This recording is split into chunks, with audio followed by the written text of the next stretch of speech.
ಆಚಾರ್ಯ ಪವನೋಸ್ಮಾಕಂ ಆಚಾರ್ಯಾಣಿ ಚ ಭಾರತಿ ದೇವೋ ನಾರಾಯಣ ಶ್ರೀಶಃ ದೇವಿ ಮಂಗಲದೇವತಾ ಪ್ರಥಮೋ ಹನುಮಾನ್ ನಾಮ ದ್ವಿತೀಯೋ ಭೀಮ ಏವ ಚ ಪೂರ್ಣಪ್ರಜ್ಞಸ್ತೃತೀಯಸ್ತು ಭಗವತ್ಕಾರ್ಯ ಸಾಧಕಃ ತಪಸ್ವಾಧ್ಯಾಯ ಶುಶ್ರೂಷಾ ಕೃಷ್ಣಪೂಜಾರತಂ ಮುನಿಂ ವಿಶ್ವೇಶಮಿಷ್ಟದಂ ವಂದೇ ಪರಿವ್ರಾಟ್ ಚಕ್ರವರ್ತಿನಂ.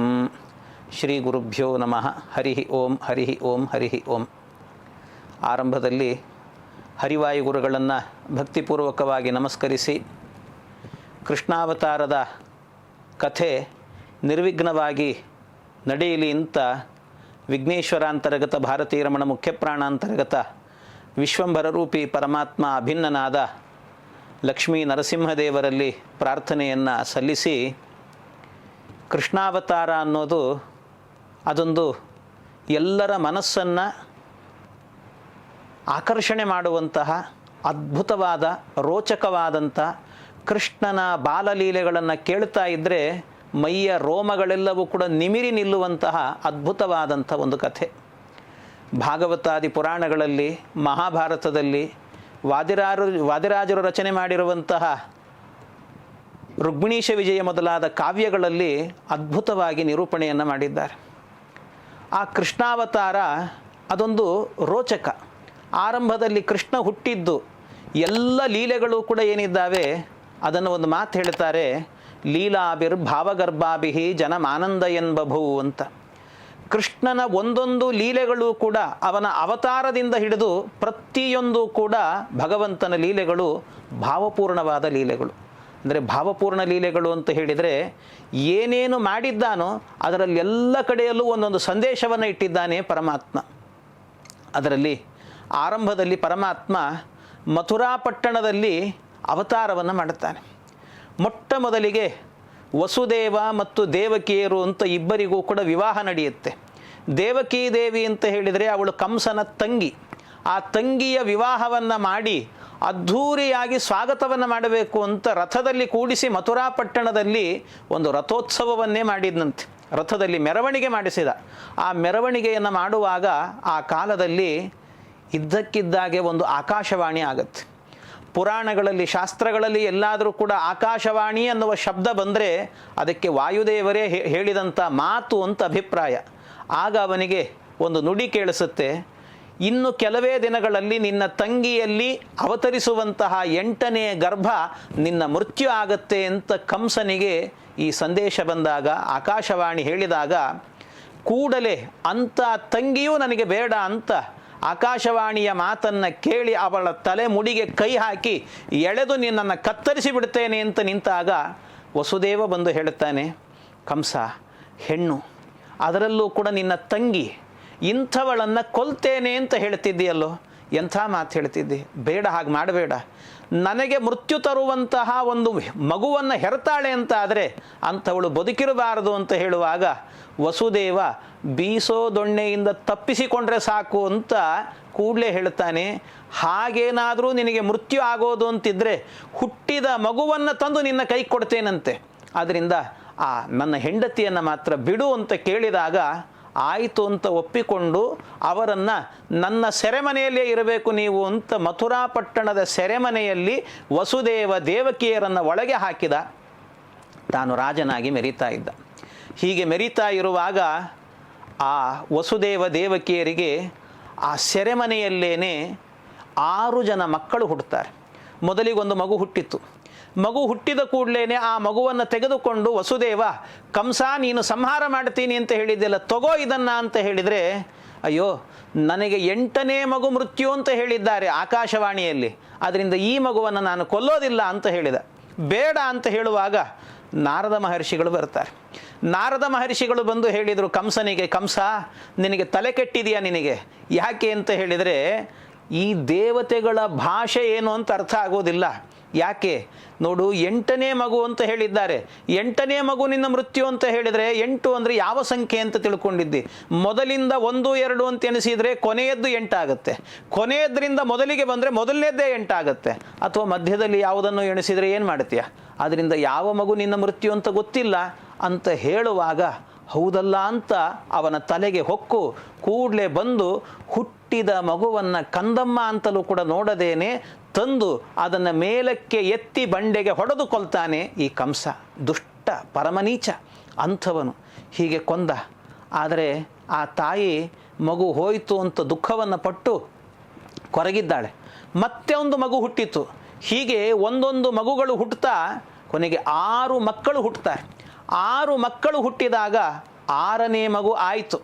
6 ಮಕ್ಕಳನ್ನೂ ಸಂಹಾರ ಮಾಡಿದ. ಇನ್ನು 7ನೇ ಗರ್ಭವಾಗಿ ಸಾಕ್ಷಾತ್ ಶೇಷದೇವರು. ಶೇಷದೇವರೇನೇ ದೇವಕೀ ದೇವಿಯ ಗರ್ಭವನ್ನು ಪ್ರವೇಶ ಮಾಡಿದ್ರಂತೆ. ಆ ಶೇಷದೇವರು ಗರ್ಭ ಪ್ರವೇಶವನ್ನು ಮಾಡಿದಾಗ ಅದೊಂದು ಅದ್ಭುತ. ಎಂಥ ವ್ಯವಸ್ಥೆ ಪರಮಾತ್ಮನದ್ದು ಅಂತ ಹೇಳಿದರೆ, ಭಗವಂತ ತನ್ನ ಹೆಂಡತಿ ಲಕ್ಷ್ಮೀದೇವಿಗೆ ಒಂದು ಮಾಯಾ ಅನ್ನುವ ರೂಪ ಇದೆ. ಆ ಮಾಯಾ ರೂಪಕ್ಕೆ ಆಜ್ಞೆ ಮಾಡಿದ್ನಂತೆ ಭಗವಂತ, ಆ ಮಗುವನ್ನು 3 ತಿಂಗಳು ಮಾತ್ರ ಇಲ್ಲಿರುವಂತೆ ವ್ಯವಸ್ಥೆ ಮಾಡಿ ಇನ್ನು 6 ತಿಂಗಳು ರೋಹಿಣಿ ಗರ್ಭದಲ್ಲಿ ಬೆಳೆಯುವಂತೆ ಮಾಡು ಅಂತ. ಅಘಟಿತ ಘಟನಾ ಸಾಮರ್ಥ್ಯ ಪರಮಾತ್ಮನದ್ದು, ಏನು ಬೇಕಾದರೂ ಮಾಡಬಲ್ಲ. ಹಾಗಾಗಿ 3 ತಿಂಗಳು ದೇವಕೀ ದೇವಿಯ ಗರ್ಭದಲ್ಲಿರುವಂತೆ ಮಾಡಿ 6 ತಿಂಗಳುಗಳ ಕಾಲವೂ ಕೂಡ ಮುಂದೆ ರೋಹಿಣಿ ಗರ್ಭದಲ್ಲಿ ಬೆಳೆಯುವಂತೆ ಮಾಡಿದ. ಆದರೆ 7ನೇ ಗರ್ಭ ಎನ್ನುವುದು ಗರ್ಭಸ್ರಾವವಾಯಿತು ಅಂತ ಎಲ್ಲರೂ ತಿಳಿದುಕೊಂಡ್ರು. 8ನೇ ಗರ್ಭವಾಗಿ ಸಾಕ್ಷಾತ್ ಭಗವಂತ ಪ್ರವೇಶವನ್ನು ಮಾಡುತ್ತಾನೆ. ದೇವರು ಗರ್ಭವನ್ನು ಪ್ರವೇಶ ಮಾಡಿದಾಗ ದೇವರನ್ನು ಬ್ರಹ್ಮಾದಿ ದೇವತೆಗಳೆಲ್ಲರೂ ಕೂಡ ಸ್ತೋತ್ರ ಮಾಡಬೇಕು ಅಂತ ಕೃಷ್ಣನ ಸ್ತೋತ್ರ ಮಾಡಲಿಕ್ಕೆ ಅಂತ ಆ ಗರ್ಭದಲ್ಲಿ ವಾಸ ಮಾಡಿದಾಗಲೇ ಒಂದು ಗರ್ಭಸ್ತುತಿ ಅಂತ ಮಾಡುತ್ತಾರೆ. ದೇವತೆಗಳೆಲ್ಲರೂ ಕೂಡ ಬಂದು ಹೇಳಿದ್ರಂತೆ, ಬ್ರಹ್ಮಾದಿ ದೇವತೆಗಳೆಲ್ಲರೂ ಕೂಡ, ಕೃಷ್ಣ ಎಂಥ ಅದ್ಭುತವೋ ನಿನ್ನ ಲೀಲೆ, ಇಡೀ ಜಗತ್ತನ್ನು ವ್ಯಾಪಿಸಿದವನು, ಜಗತ್ತೇ ನಿನ್ನ ಉದರದಲ್ಲಿ ಇಟ್ಟುಕೊಂಡವನು, ಇಂಥವನು ಕೂಡ ಗರ್ಭದಲ್ಲಿ ಹೋಗಿ ವಾಸ ಮಾಡ್ತಾನೆ ಅಂತಂದರೆ ಏನಪ್ಪ ನಿನ್ನ ಲೀಲೆ. ಏಕಾಯನೋಸೌ ದ್ವಿಪಲಸ್ತ್ರಿಮೂಲಃ ಚತುರಸ ಪಂಚಶಿಪಷಡಾತ್ಮ ಸಪ್ತತ್ವಗಷ್ಟ ವಿಟಪೋ ನವಾಕ್ಷಃ ದಶಚ್ಛದಿ ದ್ವಿಕಗೋಹ್ಯಾದಿವೃಕ್ಷಃ. ಭಗವಂತನಿಗೆ ಸ್ತೋತ್ರ ಮಾಡ್ತಿದ್ದಾರೆ. ದೇವರೇ, ಈ ಜಗತ್ತನ್ನು ಸೃಷ್ಟಿ ಮಾಡಿದ್ದೀಯಲ್ಲ, ಇದು ಪ್ರಪಂಚ ಅಂತ ಹೇಳುತ್ತಾರೆ. ಇದಕ್ಕೆ ಪ್ರಪಂಚ ಅಂತ ಯಾಕೆ ಹೆಸರು ಅಂದರೆ ಪಂಚ ಪ್ರಪಂಚ ಅಂದರೆ 5 ಭೇದಗಳಿದೆ, ಆದ್ದರಿಂದ ಪ್ರಪಂಚ. ಅಥವಾ ಪಂಚ ಅಂದರೆ 55 ಇದೆ, ಆದ್ದರಿಂದ ಪ್ರಪಂಚ. ಅಥವಾ 5 ಅಂತ ಹೇಳಿದರೆ 10 ಇರೋದರಿಂದ ಪ್ರಪಂಚ. ಏನದು 10, ಏನದು 55 ಅಂತ ಹೇಳಿದರೆ ನೋಡಿ, 1ರಿಂದ 10 ಅನ್ನುವಂಥ ಸಂಖ್ಯೆಯನ್ನು ಕೂಡಿಸಿದರೆ ಸಿಗುವ ಸಂಖ್ಯೆ ಎಷ್ಟು ಅಂತ ಹೇಳಿದರೆ 1 + 2 3, 3 + 3 6, ಹೀಗೆ 10ರ ತನಕ ಕೂಡಿಸಿದರೆ ಸಿಗುವ ಸಂಖ್ಯೆ 55. ಆದ್ದರಿಂದ ಪ್ರಪಂಚ ಅಂತ ಹೇಳಿದರೆ 55 ಅಂತ ಅರ್ಥ.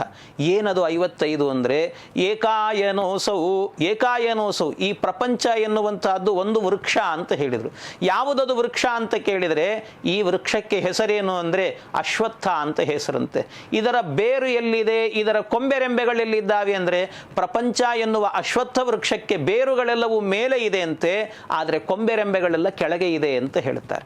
ಹಾಗಾದರೆ ಏನಿದು, ಯಾವ ವೃಕ್ಷ ಅಂದರೆ ಇದನ್ನೇ ಗೀತೆಯಲ್ಲಿ ಕೃಷ್ಣ ಹೇಳಿದ, ಊರ್ಧ್ವ ಮೂಲಂ ಅದಶಾಖಂ ಅಶ್ವತ್ಥಂ ಪ್ರಾಹುರವ್ಯಯಂ. ಈ ಪ್ರಪಂಚ ಎನ್ನುವಂಥ ವೃಕ್ಷಕ್ಕೆ ಅಶ್ವತ್ಥ ಅಂತ ಹೆಸರು. ಯಾಕೆ ಇದಕ್ಕೆ ಅಶ್ವತ್ಥ ಅಂತ ಹೆಸರು ಅಂತ ಹೇಳಿದರೆ, ಭಗವಂತ ಶ್ವಃ ಅಂದರೆ ಸಂಸ್ಕೃತದಲ್ಲಿ ನಾಳೆ ಅಂತ ಅರ್ಥ, ಥ ಅಂದರೆ ಇರೋದು ಅಂತ ಅರ್ಥ. ಅಶ್ವತ್ಥ ಅಂದರೆ ನಾಳೆ ಇರುತ್ತೆ ಅನ್ನುವ ಗ್ಯಾರಂಟಿ ಇಲ್ಲಪ್ಪ, ಯಾವಾಗ ಏನು ಬೇಕಾದರೂ ಆಗಬಹುದು. ಆದ್ದರಿಂದಾಗಿ ಇರುವಾಗ ಭಗವಂತ ನಮಗೆ ಆಯುಷ್ಯವನ್ನು ಕೊಟ್ಟಾಗ ದೇವರ ಚಿಂತನೆಯನ್ನು ಮಾಡಿಕೊಂಡು ಸಾಧನೆ ಮಾಡಿಕೊಳ್ಳಬೇಕು ಅನ್ನುವಂಥದ್ದನ್ನು ಪರಮಾತ್ಮ ಹೇಳ್ತಾನೆ. ಹೀಗೆ ಇದು ಒಂದು ವೃಕ್ಷ. ಈ ವೃಕ್ಷ ಆದ ನಂತರ ಇದರಲ್ಲಿ 2 ಹಣ್ಣುಗಳಿದ್ದಾವೆ, ಪ್ರವೃತ್ತಿ ಮಾರ್ಗದ ಹಣ್ಣು, ನಿವೃತ್ತಿ ಮಾರ್ಗದ ಹಣ್ಣು ಅಂತ. ಕೆಲವರು ಸಂಸಾರದಲ್ಲಿ ಆಸಕ್ತರಾದವರು, ಕೆಲವರೆಲ್ಲರೂ ಕೂಡ ಸಂಸಾರ ಇದು ನಿಸ್ಸಾರ ಅಂತ ತಿಳಿದು ಬೆನ್ನು ಹಾಕಿ ಭಗವಂತನ ಕಡೆಗೆ ಸಾಗಿದವರು ಅಂತ 2 ವಿಧವಾದಂಥ ಜೀವರಿದ್ದಾರೆ ಅಂತ ಹೇಳಿದರು. 3 ತಾಯಿ ಬೇರುಗಳಿದ್ದಾವಂತೆ. ಯಾವುದು ಅಂತ ಹೇಳಿದರೆ ಸತ್ವ, ರಜಸ್ಸು, ತಮಸ್ಸು ಎನ್ನುವಂಥ 3 ಗುಣಗಳು. ಚತುರಸಃ 4 ರಸಗಳಿದ್ದಾವೆ. ಧರ್ಮ, ಅರ್ಥ, ಕಾಮ, ಮೋಕ್ಷ ಎನ್ನುವಂತಹ 4 ರಸಗಳಿದ್ದಾವಂತೆ. ಇದರಲ್ಲಿ ಪಂಚಶಿಪಃ 5 ಬೀಳಲುಗಳಿದ್ದಾವೆ ಅಂತ ಹೇಳುತ್ತಾರೆ. ಯಾವುದದು 5 ವಿಧವಾದಂಥ ಬೀಳಲುಗಳು ಅಂತ ಹೇಳಿದರೆ ಅದೇ ಪಂಚಭೂತಗಳು ಅಂತ. ಮಣ್ಣು, ನೀರು, ಗಾಳಿ, ಆಕಾಶ, ಬೆಂಕಿ ಅಂತ ಹೀಗೆ 5 ಭೂತಗಳಿದ್ದಾವೆ. ಅಷ್ಟೇ ಅಲ್ಲ, ಷಡಾತ್ಮ ಅಂತ ಹೇಳಿದರೆ ಈ ಪ್ರಪಂಚ ಎನ್ನುವ ವೃಕ್ಷಕ್ಕೆ 6 ವಿಧವಾದಂಥ ವಿಕಾರಗಳಿದ್ದಾವಂತೆ. ವಿಕಾರ ಅಂತ ಹೇಳಿದರೆ ಅದು ಹೇಗೆ ಅಂದರೆ ಅಸ್ಥಿ, ಜಾಯತೆ, ವರ್ಧತೆ, ವಿಪರಿಣಮತೆ, ಪರಿಣಮತೆ, ನಶ್ಯತಿ ಅಂತ. ಅಂದರೆ ಅಸ್ಥಿ ಮೊದಲು ತಾಯಿಯ ಗರ್ಭದಲ್ಲಿ ಇದ್ದಾನೆ, ಆಮೇಲೆ ಜಾಯತೆ, ಆಮೇಲೆ ಗರ್ಭದಿಂದ ಹೊರಗೆ ಬಂದ, ಕಣ್ಣನ್ನು ಅರಳಿಸಿ ಪಿಳಿ ಅಂತ ನೋಡಲಿಕ್ಕೆ ಶುರು ಮಾಡಿದ, ಆಮೇಲೆ ವರ್ಧತೆ ಬೆಳಿಲಿಕ್ಕೆ ಶುರುವಾದ, ಆಮೇಲೆ ವಿಪರಿಣಮತೆ ಅಂದರೆ ಅವನಲ್ಲಿ ವಿಪರಿಣಾಮಗಳು ಅಂದರೆ ಗಡ್ಡ ಮೀಸೆ ಇರಲಿಲ್ಲ, ಬರಲಿಕ್ಕೆ ಶುರುವಾಯಿತು, ಮೈಕೈ ಎಲ್ಲ ಗಟ್ಟಿ ಆಗಲಿಕ್ಕೆ ಶುರುವಾಯಿತು, ಆಮೇಲೆ ಪರಿಣಮತೆ ಬಂದದ್ದೆಲ್ಲವೂ ಕೂಡ ಗಡ್ಡ ಮೀಸೆಗಳು ಬಿಳಿ ಆಗಲಿಕ್ಕೆ ಶುರುವಾಯಿತು, ಆಮೇಲೆ ಮೈಯೆಲ್ಲ ಸುಕ್ಕುಗಟ್ಟಲಿಕ್ಕೆ ಶುರುವಾಯಿತು, ಕೊನೆಗೊಂದು ದಿವಸ ನಶ್ಯತಿ ಶಾಶ್ವತವಾಗಿ ಇಲ್ಲ ಅಂತ ಹೊರಟು ಹೋಗ್ತಾನೆ. ಇದು 6 ವಿಧವಾದಂಥ ವಿಕಾರಗಳು. ಈ ವಿಕಾರಗಳು ಯಾರು ಬೇಡ ಅಂದರೂ ಕೂಡ ಕೇಳೋದಿಲ್ಲ. ಭಗವಂತನ ವ್ಯವಸ್ಥೆಯಲ್ಲಿ ಎಲ್ಲರಿಗೂ ಬಂದೇ ಬರುತ್ತೆ.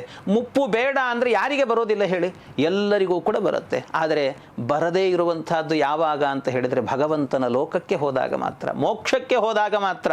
ಆದ್ದರಿಂದಲೇ ಈ ಸಂಸಾರ ಸಮುದ್ರವನ್ನು ದಾಟಿ ನಾವು ದೇವರ ಲೋಕಕ್ಕೆ ಹೋಗಬೇಕು ಅಂದರೆ ಇದನ್ನು ದಾಟಿಸುವವನು ಯಾರು? ಇದನ್ನು ದಾಟಿಸುವ ನಾವಿಕ ಯಾರು ಅಂದರೆ ಭಗವಂತನೇ ಆ ನಾವಿಕ, ಮತ್ಯಾರೂ ಇಲ್ಲ. ಅದನ್ನೇ ಪುರಂದರದಾಸರು ಹೇಳಿರುವಂಥದ್ದು.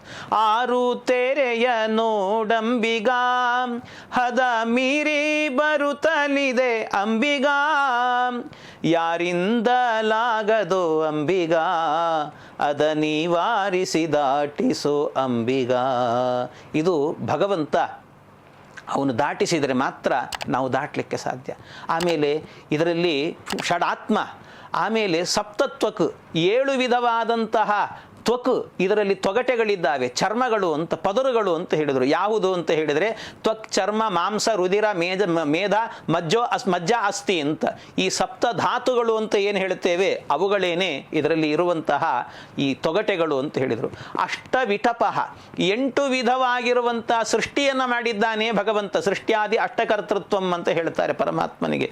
ಸೃಷ್ಟಿ, ಸ್ಥಿತಿ, ಲಯ, ನಿಯತಿ, ಜ್ಞಾನ, ಅಜ್ಞಾನ, ಬಂಧ, ಮೋಕ್ಷ ಅಂತ 8 ವಿಧವಾದ ಸೃಷ್ಟಿಗಳನ್ನು ಮಾಡ್ತಾನೆ. ಅಥವಾ 8 ವಿಧವಾದ ಸೃಷ್ಟಿಗಳು ಅಂತ ಹೇಳಿದರೆ ದೇವ, ದಾನವ, ಗಂಧರ್ವ, ಯಕ್ಷ, ಕಿನ್ನರ, ಮನುಷ್ಯ, ತಿರ್ಯಗ್ಜಂತು ಅಂತ ಹೀಗೆ ಅನೇಕ ಸೃಷ್ಟಿಗಳನ್ನು ಮಾಡಿದ್ದಾನೆ ಪರಮಾತ್ಮ. ಇದೆಲ್ಲವೂ ಕೂಡ 9. ಆಮೇಲೆ ನವಾಕ್ಷಃ 9 ಪೊಟರೆಗಳಿದ್ದಾವೆ ಅಂತ ಹೇಳಿದರು. ಅಲ್ಲಲ್ಲಿ ರಂಧ್ರಗಳು ಅಂತ ಹೇಳುತ್ತಾರೆ. ಆ 9 ಪೊಟರೆಗಳು ಅಂತ ಹೇಳಿದರೆ ಯಾವುದು ಅಂತ ಹೇಳಿದರೆ ಆ 9 ಪೊಟರೆಗಳು ಕೂಡ ಮನುಷ್ಯನ ದೇಹದಲ್ಲಿ ಇರುವಂತಹ 9 ವಿಧವಾಗಿರುವಂತಹ ದ್ವಾರಗಳೇನಿದ್ದಾವಲ್ಲ ಅದೇನೇ 9 ಪೊಟರೆಗಳು ಅಂತ. ಅಂದರೆ ಭಗವಂತ ಈ ದೇಹದ ಒಳಗಡೆ ಇದ್ದಾನೆ ಅಂತ ಹೇಳಿದರೆ ಅಂದರೆ ಈ ಮನುಷ್ಯನ ದೇಹವೇನೇ ಒಂದು ದೇಗುಲ ಅಂತ ತಿಳ್ಕೊಳ್ಬೇಕು.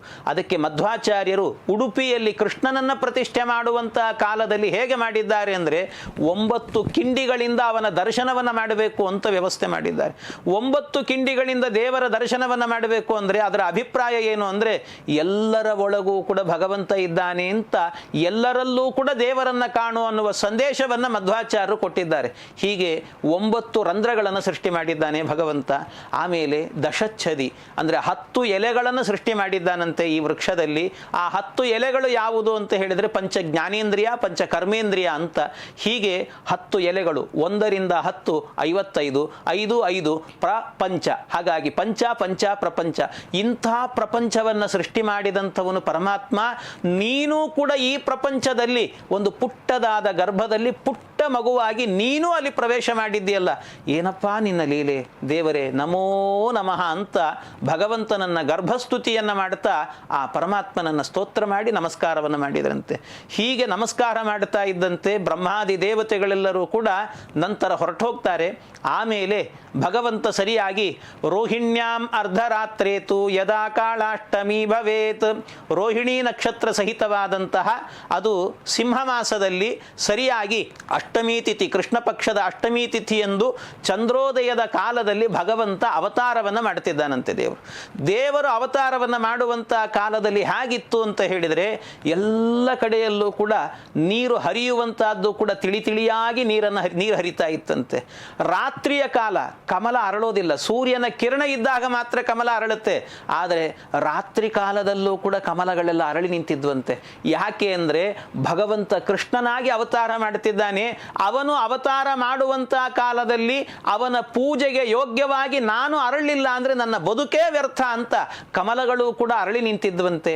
ಇನ್ನಷ್ಟೇ ಅಲ್ಲ, ಆ ಕಾಲದಲ್ಲೇನೆ ಗಂಧರ್ವರೆಲ್ಲ ಹಾಡುಗಳನ್ನು ಹೇಳಿದರು, ಅಪ್ಸರ ಸ್ತ್ರೀಯರೆಲ್ಲ ನರ್ತನೆಯನ್ನು ಮಾಡಿದ್ರಂತೆ.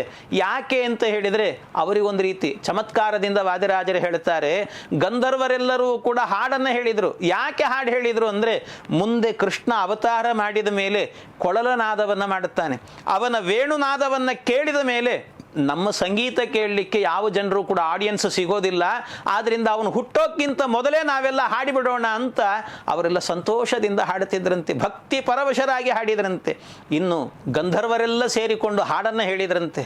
ಯಾಕೆ ಅಂದರೆ ಕೃಷ್ಣ ಪರಮಾತ್ಮ ಭಗವಂತ ಅವತಾರ ಮಾಡಿದ ಮೇಲೆ ಅವನು ವೇಣುನಾದವನ್ನು ಮಾಡ್ತಾನೆ, ಅವನ ವೇಣುನಾದವನ್ನು ಕೇಳಿದ ಮೇಲೆ ಮತ್ತೆ ನಮ್ಮ ಹಾಡನ್ನು ಕೇಳಲಿಕ್ಕೆ ಯಾವ ಆಡಿಯನ್ಸು ಇರೋದಿಲ್ಲ ಅಂತ ಸಂತೋಷದಿಂದಾಗಿ ಅವರೆಲ್ಲರೂ ಕೂಡ ಹಾಡನ್ನು ಹೇಳಿದ್ರಂತೆ. ಅದರ ಜೊತೆಗೆ ಈ ಅಪ್ಸರ ಸ್ತ್ರೀಯರು, ಆ ಅಪ್ಸರ ಸ್ತ್ರೀಯರೆಲ್ಲ ನರ್ತನೆಯನ್ನು ಮಾಡಿದರು. ಯಾಕೆ ಅಂದರೆ ಕೃಷ್ಣ ಕಾಳಿಂಗ ಮರ್ದನವನ್ನು ಮಾಡುವಾಗ ಆ ಸಂದರ್ಭದಲ್ಲಿ ಕೃಷ್ಣನ ನರ್ತನೆಯನ್ನು ನೋಡಿದ ಮೇಲೆ ನಮ್ಮ ನರ್ತನೆಯನ್ನು ನೋಡಲಿಕ್ಕೆ ಯಾರೂ ಇರೋದಿಲ್ಲ ಅಂತ ಅವರೆಲ್ಲರೂ ಕೂಡ ಸೇರಿಕೊಂಡು ನರ್ತನೆ ಮಾಡಿದ್ರಂತೆ. ಭಕ್ತಿ ಪರವಶರಾಗಿ ಎಲ್ಲರೂ ಮಾಡುವಂಥ ಕಾಲದಲ್ಲಿ ಭಗವಂತ ಸಾಕ್ಷಾತ್ ಶ್ರೀಕೃಷ್ಣನಾಗಿ ಅವತಾರವನ್ನು ಮಾಡ್ತಾ ಇದ್ದಾನಂತೆ.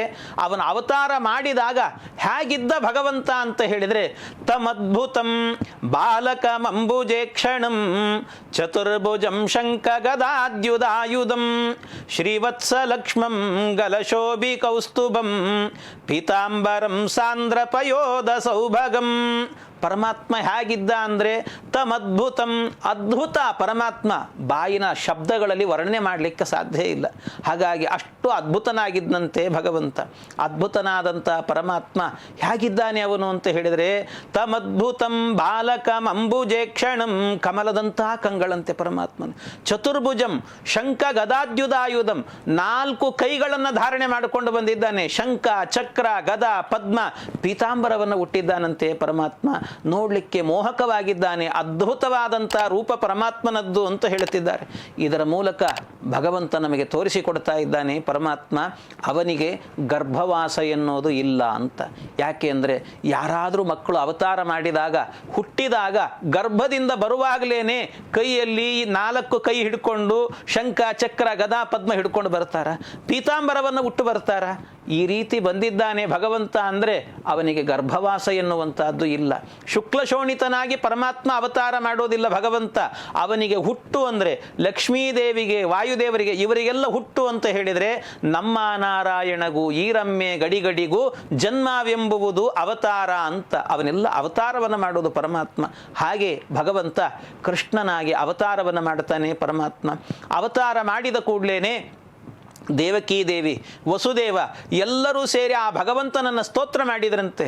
ಸ್ತೋತ್ರಕ್ಕೆ ಭಗವಂತ ಮೆಚ್ಚಿ ಅವರಿಗೆ ಅನುಗ್ರಹವನ್ನು ಮಾಡಿ ಪರಮಾತ್ಮ ಹೇಳ್ತಾನೆ ವಸುದೇವನಿಗೆ, ನಾನು ಪುಟ್ಟ ಮಗುವಾಗ್ತೇನೆ, ನನ್ನನ್ನು ಕರೆದುಕೊಂಡು ನಂದಗೋಕುಲದಲ್ಲಿರುವಂಥ ಯಶೋದೆಯ ಮಡಿಲಲ್ಲಿ ಹಾಕು.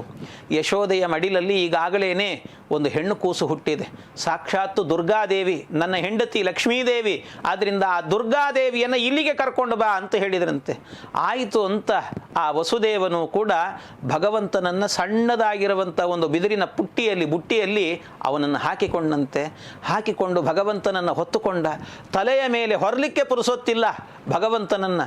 ಮೈ ಮೇಲೆ ಇದ್ದಂಥ ಸರಪಳಿಗಳೆಲ್ಲವೂ ಕೂಡ ಕಳಚಿ ಬಿದ್ದೋಯ್ತಂತೆ. ಅಷ್ಟೇ ಅಲ್ಲ, ಏನು ಬಾಗಿಲುಗಳಿದ್ವು ತಾವೇ ಬಾಗಿಲುಗಳೆಲ್ಲವೂ ಕೂಡ ತೆರೆದುಕೊಂಡುವಂತೆ. ಯಾಕೆ ಅಂದರೆ ಭಗವಂತನ ನಾಮಸ್ಮರಣೆ ಮಾಡಿದ್ರೇನೆ ಸಾಕು, ಭವಬಂಧನವನ್ನೇ ಕಳಿಸ್ತಾನಂತೆ. ಸಾಕ್ಷಾತ್ತು ಭಗವಂತನನ್ನು ಹೊತ್ತಿದ್ದಾನೆ ತಲೆಯಲ್ಲಿ, ಯಾವ ಬಂಧನ ಏನು ಮಾಡುತ್ತೆ ಹೇಳಿ? ಎಲ್ಲ ಬಂಧನಗಳು ಕೂಡ ಕಳಚಿಕೊಂಡು ಹೋಯಿತು. ಭಗವಂತನನ್ನು ಕರೆದುಕೊಂಡು ಹೊರಟಿದ್ದಾನೆ. ಹೊರಡುವಾಗ ಅಲ್ಲ, ಕಂಸನ ಕಡೆಯವರು ಯಾರು ನೋಡಲಿಲ್ವಾ ಅಂತ ಕೇಳಿದರೆ ಅವರು ಯಾರೂ ನೋಡಲಿಲ್ಲ. ಯಾಕೆ ಅಂದರೆ ಭಗವಂತ ಲಕ್ಷ್ಮೀದೇವಿಯ ಮಾಯಾರೂಪದಿಂದಾಗಿ ಕಂಸನ ಕಡೆಯವರೆಲ್ಲರಿಗೂ ನಿದ್ದೆ ಬರುವಂತೆ ಮಾಡಿಬಿಟ್ಟಿದ್ದಂತೆ ಪರಮಾತ್ಮ. ಎಲ್ಲ ನಿದ್ದೆ ಹೊಡಿತಾ ಇದ್ರಂತೆ. ಆ ಕಾಲದಲ್ಲಿ ಭಗವಂತ ಹೋದ ಅಂತ ಇದರಲ್ಲೂ ಒಂದು ಸಂದೇಶ ಕೊಟ್ಟಿದ್ದಾನೆ ಪರಮಾತ್ಮ. ಏನದು ಸಂದೇಶ ಅಂತ ಹೇಳಿದರೆ, ಕೃಷ್ಣಾವತಾರದ ಕಾಲದಲ್ಲಿ ಅಲ್ಲಿ ಕಂಸನ ಕಡೆಯವರೆಲ್ಲ ಮಲಗಿದ್ರಂತೆ. ಆದರೆ ಒಂದು ದಿನದ ಮಟ್ಟಿಗೆ ಮಾತ್ರ ನಂದಗೋಕುಲದಲ್ಲಿರುವಂಥ ಎಲ್ಲ ಜನರಿಗೂ ಕೂಡ ಭಗವಂತ ಕೃಷ್ಣ ಏನಿದ್ದಾನೆ ಸಾಕ್ಷಾತ್ ಪರಮಾತ್ಮ ಅನ್ನುವ ಬುದ್ಧಿಯನ್ನು ಕೊಟ್ಟಿದ್ದ. ಅವನು ಬರ್ತಾ ಇದ್ದಾನೆ ಅನ್ನೋ ಬುದ್ಧಿಯನ್ನು ಕೊಟ್ಟು ಎಲ್ಲರೂ ಕೂಡ ಎದ್ದು ಕೂತ್ಕೊಳ್ಳುವಂತೆ ಮಾಡಿದ್ದಂತೆ. ಹಾಗೆ ವ್ಯವಸ್ಥೆಯನ್ನು ಮಾಡಿದ್ದ ಪರಮಾತ್ಮ. ಇಷ್ಟೆಲ್ಲ ವ್ಯವಸ್ಥೆ ಮಾಡಿದ್ರಿಂದಾಗಿ ಅವರೆಲ್ಲ ಏನು ಮಾಡಿದ್ರು, ಆವತ್ತಿನ ದಿವಸ ಕೃಷ್ಣನಿಗೋಸ್ಕರವಾಗಿ ಅನೇಕ ಪದಾರ್ಥಗಳನ್ನು, ಚಕ್ಲಿ, ಉಂಡೆ, ಗಿಲಗಂಚಿ ಏನೇನೋ ಸೇರಿಸಿಕೊಂಡು ಎಲ್ಲವನ್ನೂ ಕೂಡ ಮಾಡಿ ಕೃಷ್ಣನಿಗೆ ನೈವೇದ್ಯ ಇದು ಅಂತ ಇಟ್ಟಿದ್ರಂತೆಲ್ಲರೂ ಕೂಡ ಕಾಯ್ತಾ ಇದ್ದಾರೆ. ಅಂದರೆ ಇದರ ಮೂಲಕ ನಮಗೇನು ಸಂದೇಶ ಕೊಟ್ಟ ಭಗವಂತ ಅಂದರೆ, ಇದರಲ್ಲಿ ಒಂದು ಸಂದೇಶ, ಪ್ರತಿ ವರ್ಷವೂ ಕೂಡ ಕೃಷ್ಣಾಷ್ಟಮಿ ಬರೋದು ಅಂದರೆ ರಾತ್ರಿ ಹೊತ್ತಿಗೆ ಬರ್ತದೆ. 11 ಗಂಟೆ ಹೊತ್ತಿಗೆ ಕೃಷ್ಣನಿಗೆ ಅರ್ಘ್ಯವನ್ನು ಕೊಡಬೇಕು, ಪೂಜೆ ಮಾಡಬೇಕು ಅಂತ ಹೇಳ್ತಾರೆ. ಮನುಷ್ಯ ತನ್ನ ಜೀವನದಲ್ಲಿ ಬೇಕಾದಷ್ಟು ದಿನಗಳು ಕೂಡ ರಾತ್ರಿ 1 ಗಂಟೆ ಆದರೂ ಕೂಡ ಹರಟೆ ಹೊಡಿತಾ ಇರ್ತಾನೆ. ಆದರೆ ಕೃಷ್ಣಾಷ್ಟಮಿ ಬಂದರೆ ಮಾತ್ರ ಮುದ್ದಾಮಾಗಿ ಅವನಿಗೆ ರಾತ್ರಿ 8 ಗಂಟೆಗೆ ನಿದ್ದೆ ಬರ್ತದೆ. ಅದಕ್ಕೆ 8 ಗಂಟೆಗೆ ನಿದ್ದೆ ಮಾಡಿಬಿಡ್ತಾನೆ. ಇದರಿಂದ ಏನು ತಿಳ್ಕೊಳ್ಬೇಕು ಅಂದರೆ, ಕೃಷ್ಣಾವತಾರದ ಸಂದರ್ಭದಲ್ಲಿ ಕೃಷ್ಣಾಷ್ಟಮಿಯ ದಿವಸ ಯಾರು ರಾತ್ರಿ 8 ಗಂಟೆಗೆ ನಿದ್ದೆ ಮಾಡಿಬಿಡ್ತಾರೆ, ಕೃಷ್ಣಾವತಾರದ ಹೊತ್ತಿಗೆ ಎದ್ದಿರೋದಿಲ್ಲವೋ ಅವರೆಲ್ಲ ಕಂಸನ ಕಡೆಯವರು ಅಂತ ಅರ್ಥ. ಆದರೆ ಯಾರು ಕೃಷ್ಣನಿಗೋಸ್ಕರ ಎದ್ದು ಅವನ ಪೂಜೆಯನ್ನು ಮಾಡಿ ಅರ್ಘ್ಯವನ್ನು ಕೊಡ್ತಾರೋ ಅವರೆಲ್ಲರೂ ಕೂಡ ಕೃಷ್ಣನ ಭಕ್ತರು ಅಂತ ಅರ್ಥ ಅನ್ನೋ ಒಂದು ಸಂದೇಶವನ್ನು ಕೂಡ ಭಗವಂತ ಕೊಟ್ಟಿದ್ದಾನೆ ಇದರಲ್ಲಿ. ಆಮೇಲೆ ಕೃಷ್ಣ ಪರಮಾತ್ಮ ನಂದಗೋಕುಲಕ್ಕೆ ಹೋಗ್ತಾನೆ. ಅವನನ್ನು ತಲೆಯ ಮೇಲೆ ಹೊತ್ತು ಹೋಗ್ತಾ ಇರುವಾಗ ತುಂತುರು ಹನಿ ಬೀಳ್ತಾ ಇತ್ತಂತೆ. ಯಾಕೆ ಅಂದರೆ ಮೇಲೆ ಇರುವಂಥ ಮೋಡಗಳೆಲ್ಲ ಇದ್ವಂತೆ, ಚಿಕ್ಕ ಚಿಕ್ಕ ಮೋಡಗಳಂತವೆಲ್ಲವೂ ಕೂಡ. ಸಣ್ಣ ಸಣ್ಣ ಮೋಡಗಳಿಗೆಲ್ಲ ಸಂತೋಷ ತಡಿಲಿಕ್ಕಾಗಲಿಲ್ಲ ಕೃಷ್ಣನನ್ನು ನೋಡಿ. ಎಲ್ಲ ಕೃಷ್ಣ ಎಷ್ಟು ಅದ್ಭುತವಾಗಿದೆಯಲ್ಲೋ ಅಂತ ಆ ರೂಪವನ್ನು ನೋಡಿ ಒಂದು ಸರ್ತಿ ಗುಡುಗಬೇಕು ಅಂತ ಅನಿಸ್ತಂತೆ. ಆ ಸಣ್ಣ ಸಣ್ಣ ಮೋಡಗಳೆಲ್ಲವೂ ಕೂಡ ಗುಡುಗಲಿಕ್ಕೆ ಅಂತ ಹೋದಾಗ ಆಗ ದೊಡ್ಡ ದೊಡ್ಡ ಮೋಡಗಳಿದ್ವಂತೆ. ಆ ಮೋಡಗಳೆಲ್ಲವೂ ಕೂಡ ಸಣ್ಣ ಮೋಡಗಳಿಗೆ ಬೈದುವಂತೆ. ಸಣ್ಣ ಕೂಸು ಮಲಗಿದೆ, ಶಬ್ದ ಮಾಡ್ತಾರೇನೋ, ಸುಮ್ಮನೆ ಕೂತ್ಕೊಳ್ರಿ ಅಂತ ಬೈದ್ರಂತೆ.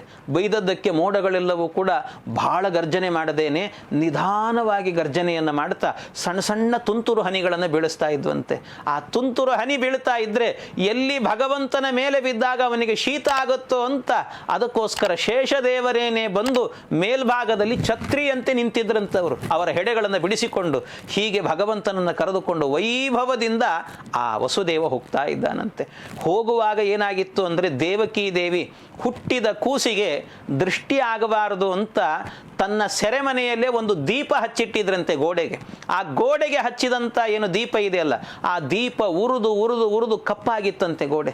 ಆ ಕಪ್ಪನ್ನು ಒಂದು ಬೆರಳಲ್ಲಿ ತೆಗೆದುಕೊಂಡು ಕೃಷ್ಣನ ಕೆನ್ನೆಗೆ, ಕಾಲಿಗೆ, ಕೈಗೆ ಎಲ್ಲ ಕಡೆಯಲ್ಲೂ ಕಪ್ಪು ಹಚ್ಚಿದ್ಲಂತೆ, ದೃಷ್ಟಿ ಆಗಬಾರದು ಕೃಷ್ಣನಿಗೆ ಅಂತ.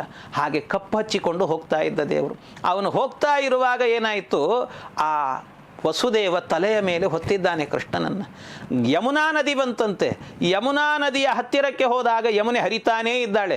ಅವನು ಹೋದ ಹೋದ ಹೋದ, ಯಮುನೆಯ ನೀರು ಎದೆಯ ತನಕ ಬಂತು, ಕಂಠದ ತನಕ ಬಂತು, ಮುಖಕ್ಕೆ ಬಂತು. ಹಾಗೇ ಮುಳುಗುತ್ತಾ ಇದ್ದಾನೆ.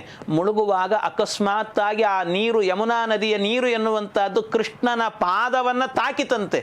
ಅದು ತಾಕಿದ ಕೂಡಲೇ ಆ ಯಮುನೆ ಪೂರ್ಣ ತನ್ನ ಹರವನ್ನೆಲ್ಲ ಕಡಿಮೆ ಮಾಡ್ಕೊಂಡ್ಬಿಟ್ಲಂತೆ, ಪೂರ್ಣ ಕಡಿಮೆ ಮಾಡಿದ್ಲಂತೆ. ಯಾಕೆ ಅಂತ ಹೇಳಿದರೆ, ಭಗವಂತನ ಪಾದಸ್ಪರ್ಶ ಆಯಿತಲ್ಲ, ಆ ಸ್ಪರ್ಶ ಮಾತ್ರದಿಂದಲೇ ಅಂದುಕೊಂಡು ಹಿಂದೆ ಇವನೇ ರಾಮಾವತಾರವನ್ನು ಮಾಡಿದಾಗ ನನ್ನ ಗಂಡ ಸಮುದ್ರ ರಾಜ ದಾರಿ ಬಿಡೋದಿಲ್ಲ ಅಂತ ಹೇಳಿದಾಗ ಇಡೀ ಸಮುದ್ರವನ್ನೇ ಒಣಗಿಸಿ ಬಿಟ್ಟಿದ್ದ, ಇನ್ನು ನನ್ನನ್ನು ಬಿಡ್ತಾನ ಅಂತ. ಅಷ್ಟೇ ಅಲ್ಲ, ಅವಳು ಪಾದಸ್ಪರ್ಶ ಮಾಡಿದ್ಲಲ್ಲ, ಆವತ್ತಿನಿಂದಲೂ ಕೂಡ ಅವಳಿಗೆ ಕಾಲಿಂದಿ ಅಂತ ಹೆಸರು ಬಂತು. ಯಾಕೆ ಅಂದರೆ, ಕಾಲಿಂದಿ ಅಂದರೆ ಕಪ್ಪು ಅಂತ. ಯಾವಾಗ ಕಪ್ಪಾದ್ಲವಳು ಅಂತ ಹೇಳಿದರೆ, ಭಗವಂತನ ಪಾದವನ್ನು ಸ್ಪರ್ಶ ಮಾಡಿದ್ಲಲ್ಲ, ಪಾದಸ್ಪರ್ಶ ಮಾಡಿದ ಆ ಕೃಷ್ಣನ ಪಾದದಲ್ಲಿ ಒಂದು ದೀಪದ ಕರಿಬೊಟ್ಟನ್ನು ದೇವಕಿ ಇಟ್ಟಿದ್ಲಲ್ಲ, ಆ ಕರಿಬೊಟ್ಟು ಇವಳಿಗೆ ತಾಕಿತಂತೆ. ಆವತ್ತಿನಿಂದಲೂ ಕೂಡ ಕರಿಯನ್ನು ಮಿಶ್ರಣ ಮಾಡಿಕೊಂಡು ಕಾಲಿಂದಿ ಅಂತ ಆದ್ಲು ಅಂತ ಬಹಳ ರೋಚಕವಾಗಿ ಹೇಳುತ್ತಾರೆ. ಹೀಗೆ ಭಗವಂತ ಅವನನ್ನು ಕರೆದುಕೊಂಡು ವಸುದೇವ ಹೊರಟಿದ್ದಾನೆ. ನಂದಗೋಕುಲಕ್ಕೆ ಬರ್ತಾನೆ. ನಂದಗೋಕುಲದಲ್ಲಿ ಯಶೋಧಾದೇವಿಯ ಮಡಿಲಲ್ಲಿ ಆ ಮಗುವನ್ನು ಮಲಗಿಸಿದ್ದಂತೆ ಕೃಷ್ಣನನ್ನು. ಇನ್ನೊಂದು ಮಗುವನ್ನು, ಹೆಣ್ಣು ಮಗುವನ್ನು ಎತ್ತಿಕೊಂಡ. ಅಲ್ಲಿಂದ ಹೊರಟನಂತೆ. ಈ ಯಶೋಧೆಗೆ ಗೊತ್ತೇ ಇಲ್ಲ, ಅವಳಿಗೂ ಕೂಡ ರಾತ್ರಿ ಪ್ರಸವ ಆಗಿದೆ, ಆದರೆ ಯಾವ ಮಗು ಹುಟ್ಟಿದೆ ಅಂತ ಗೊತ್ತಿಲ್ಲ ಅವಳಿಗೆ. ಆ ಕಡೆಯಿಂದ ಈ ಮಗುವನ್ನು, ಹೆಣ್ಣು ಮಗುವನ್ನು ಕರೆದುಕೊಂಡು ಹೋದ. ಬೆಳಗಾತ ಎದ್ದು ಕೂಡಲೇ ಕಂಸನಿಗೆ ಗೊತ್ತಾಯಿತು. ದೈವಮಪ್ಪಿ ಅನೃತಂ ಭಕ್ತಿ. ಗಂಡು ಹುಟ್ಟುತ್ತೆ ಅಂತ ಆಕಾಶವಾಣಿ ಹೇಳಿತ್ತು, ಆದರೆ ಹೆಣ್ಣು ಹುಟ್ಟಿತಲ್ಲ ಅಂತ ಆ ಹೆಣ್ಣನ್ನೂ ಕೊಲ್ತೇನೆ ಅಂತ ಹೋದಾಗ ಆ ಹೆಣ್ಣು ಮೇಲೆ ಆಕಾಶಕ್ಕೆ ಹಾರಿದ್ಲಂತೆ. ಅಷ್ಟ ಬಾಹುಗಳನ್ನು ತೋರಿಸಿದ್ಲಂತೆ, ನಾನು ದುರ್ಗಾದೇವಿ ಅಂತ ತೋರಿಸಿದ್ಲು. ನಿನ್ನನ್ನು ಕೊಲ್ಲುವ ಮೃತ್ಯು ಬೇರೆ ಕಡೆ ಬೆಳೀತಾ ಇದೆ ಅಂತ ಹೇಳಿದ್ಲಂತೆ. ಅಷ್ಟು ಹೇಳುವಾಗ ಕಂಸನಿಗೆ ಅನ್ನಿಸ್ತು, ಅಲ್ಲ ದುರ್ಗೆ ಇಷ್ಟು ಹೇಳಿದ್ಲು, ಬೇರೆ ಕಡೆ ಬೆಳೀತಾ ಇದೆ ಅಂತ ಹೇಳಿದ್ಲು, ಆದರೆ ಅಡ್ರೆಸ್ ಹೇಳಲಿಲ್ಲ ಅಂತ ಸ್ವಲ್ಪ ದುಃಖ ಆಯ್ತಂತವನಿಗೆ. ಆದರೂ ಒಂದು ಉಪಾಯ ಮಾಡಿದ ಅವನು. ಏನು ಅಂತ ಹೇಳಿದರೆ, ಈಗ ತಾನೇ ಹುಟ್ಟಿದ ಮಕ್ಕಳು ಅಂತ ಎಲ್ಲೆಲ್ಲಿ ಇದ್ದಾರೋ ಎಲ್ಲ ಮಕ್ಕಳನ್ನು ಸಂಹಾರ ಮಾಡ್ರಿ ಅಂತ ಮಂತ್ರಿಗಳ ಜೊತೆಗೆ ಸಮಾಲೋಚನೆ ಮಾಡಿದ್ದಂತೆ. ಸಮಾಲೋಚನೆಯನ್ನು ಮಾಡಿ ಎಲ್ಲರನ್ನ ಕಳಿಸಿಕೊಡ್ತಾನೆ ಭಗವಂತ. ಅಲ್ಲಿ ಪರಮಾತ್ಮ ಯಶೋದೆಯ ಮಡಿಲಲ್ಲಿದ್ದಾನೆ. ಹೀಗೆ ಒಟ್ಟು ಕೃಷ್ಣಾವತಾರ ಎನ್ನುವಂಥದ್ದು ನಡೀತು. ಈ ಕೃಷ್ಣಾವತಾರದಲ್ಲೂ ಕೂಡ ಒಂದು ಸಂದೇಶ ಇದೆ ನಮಗೆ. ಲೀಲಾಭಿರ್ಭಾವಗರ್ಭಾಭಿಹಿ ಜನಮಾನಂದ ಎನ್ಬಭು. ಏನದು ಆ ಸಂದೇಶ ಅಂತ ಹೇಳಿದರೆ, ಮಥುರಾ ಪಟ್ಟಣ ಭಗವಂತ ಅವತಾರ ಮಾಡಿದ್ದು, ಸೆರೆಮನೆಯಲ್ಲಿ ಅವತಾರ ಮಾಡಿದ್ದು, ವಸುದೇವ ದೇವಕಿಯರಿಗೆ ಅವತಾರ ಮಾಡಿದ್ದು, 6 ಜನ ಮಕ್ಕಳು ಸತ್ತ ಮೇಲೆ ಅವತಾರ ಮಾಡಿದ್ದು. ಏನಿದರ ಹಿನ್ನೆಲೆ ಅಂತ ಹೇಳಿದರೆ, ಈ ಮಥುರಾ ಪಟ್ಟಣ ಅಂದರೆ ಬೇರೆ ಯಾವುದೂ ಅಲ್ಲ, ನಮ್ಮ ದೇಹವೇನೇ ಮಧುರವಾದ ಪಟ್ಟಣ. ಈ ಮಧುರವಾದಂಥ ಪಟ್ಟಣದಲ್ಲಿ ಸೆರೆಮನೆ ಅಂತ ಹೇಳಿದರೆ ನಮ್ಮ ಹೃದಯವೇನೇ ಸೆರೆಮನೆ ಅಂತೆ. ಈ ಹೃದಯವೆಂಬಂಥ ಸೆರೆಮನೆಯಲ್ಲಿ ವಸುದೇವ ದೇವಕಿಯರಿರಬೇಕು. ವಸುದೇವ ದೇವಕಿಯರು ಅಂತ ಹೇಳಿದರೆ, ವಸುದೇವ ಅಂತ ಹೇಳಿದರೆ ಅವನು ವೈರಾಗ್ಯದ ಸಂಕೇತ, ದೇವಕಿ ಅಂತ ಹೇಳಿದರೆ ಅವಳು ಭಕ್ತಿಯ ಸಂಕೇತ. ಅಂದರೆ ವೈರಾಗ್ಯ ಮತ್ತು ಭಕ್ತಿ ಎನ್ನುವಂಥದ್ದು ಹೃದಯದಲ್ಲಿ ಇದ್ದರೆ ಆಗ 6 ಜನ ಮಕ್ಕಳು ಸಾಯ್ತಾರಂತೆ. ಯಾರದು 6 ಜನ ಅಂತ ಹೇಳಿದರೆ, ಕಾಮ, ಕ್ರೋಧ, ಮೋಹ, ಮದ, ಮಾತ್ಸರ್ಯ, ಲೋಭ ಎನ್ನುವಂಥ ಅರಿಷಡ್ವರ್ಗಗಳೇನಿದ್ದಾವೆ ಇವುಗಳು ಸಾಯ್ತಾವಂತೆ. ಇವುಗಳು ಸತ್ತ ನಂತರ 7ನೆಯ ಗರ್ಭವಾಗಿ ಸಾಕ್ಷಾತ್ ಶೇಷದೇವರು. ವಸುದೇವ ಮತ್ತು ದೇವಕಿಯರು ಅಂತ ಹೇಳಿದರೆ, ಅವರು ವಸುದೇವ ಅಂದರೆ ವೈರಾಗ್ಯದ ಸಂಕೇತ, ಭಕ್ತಿ ಅಂತ ಹೇಳಿದರೆ ಅದು ದೇವಕೀ ದೇವಿ ಅಂತ ಅರ್ಥ. ಅಂದರೆ ಈ ವೈರಾಗ್ಯ ಮತ್ತು ಭಕ್ತಿ ಎನ್ನುವಂಥದ್ದು ಹೃದಯದಲ್ಲಿ ಬಂದು ಕೂತ್ಕೊಂಡಾಗ ಆಗ 6 ಜನ ಮಕ್ಕಳು ಸಾಯ್ತಾರಂತೆ. ಆ 6 ಜನ ಮಕ್ಕಳು ಅಂತ ಹೇಳಿದರೆ ಕಾಮ, ಕ್ರೋಧ, ಮೋಹ, ಮದ, ಮಾತ್ಸರ್ಯ, ಲೋಭ ಎನ್ನುವಂಥ ಅರಿಷಡ್ವರ್ಗಗಳು ಇವೆಲ್ಲ ಸತ್ತಾಗ 7ನೇ ಗರ್ಭವಾಗಿ ತತ್ವಜ್ಞಾನಕ್ಕೆ ಅಭಿಮಾನಿಗಳಾಗಿರುವಂಥ ಸಾಕ್ಷಾತ್ ಶೇಷದೇವರು ಬರ್ತಾರಂತೆ. ಆ ಶೇಷದೇವರು ಬಂದಾಗ ಹೃದಯದಲ್ಲಿ 3 ಸೇರಿತು, ಜ್ಞಾನ, ಭಕ್ತಿ, ವೈರಾಗ್ಯ ಅಂತ. ಈ 3 ಸೇರಿದಾಗ ಯಾವ ಹೃದಯದಲ್ಲಿ ಜ್ಞಾನ, ಭಕ್ತಿ, ವೈರಾಗ್ಯಗಳು ಸೇರಿಕೊಳ್ತಾವೋ ಆ ಹೃದಯದಲ್ಲಿ ಸಾಕ್ಷಾತ್ 8ನೇ ಗರ್ಭವಾಗಿ ಶ್ರೀಕೃಷ್ಣ ಪರಮಾತ್ಮನೇ ಅವತಾರ ಮಾಡುತ್ತೇನೆ ಎನ್ನುವಂಥ ಸಂದೇಶವನ್ನು ಭಗವಂತ ಇದರಲ್ಲಿ ಕೊಟ್ಟಿದ್ದಾನೆ ಅಂತ ಹೇಳ್ತಾ ಈ ಭಾಗದ ಕಥೆಯನ್ನು ಇಲ್ಲಿಗೆ ಮುಕ್ತಾಯಗೊಳಿಸ್ತಾ ಮುಂದಿನ ಭಾಗದಲ್ಲಿ ಕೃಷ್ಣನ ಅನೇಕ ಬಾಲಲೀಲೆಗಳನ್ನೆಲ್ಲವನ್ನು ಕೂಡ ಚಿಂತನೆ ಮಾಡೋಣ. ತಮಗೆಲ್ಲ ಮಂಗಳವಾಗಲಿ ಅಂತ ಪ್ರಾರ್ಥನೆ ಮಾಡ್ತೇನೆ.